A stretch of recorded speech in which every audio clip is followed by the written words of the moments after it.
So we're at a point here, right? The bridge of a boat on the Niagara River. We have the angle of elevation and the angle of depression here, right? If we know the bridge of the boat is 2.8 meters above water, that means this distance here is going to be 2.8. So really we just need to find this distance, okay, and add it with the 2.8.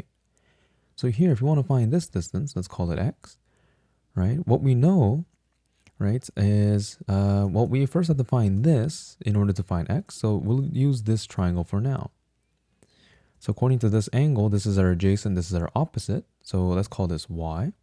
To find y, right, all we need to do is take the tangent of 6. It's going to be opposite over the adjacent, right? So then if I cross multiply by switching these two, I get y over 1 is equal to 2.8 over tangent of 6, right? And now I know what my y value is, right? So then to find x, right, I have to take the tangent of 64 this time, right? That's because this is our opposite and y is our adjacent. So we get x over y.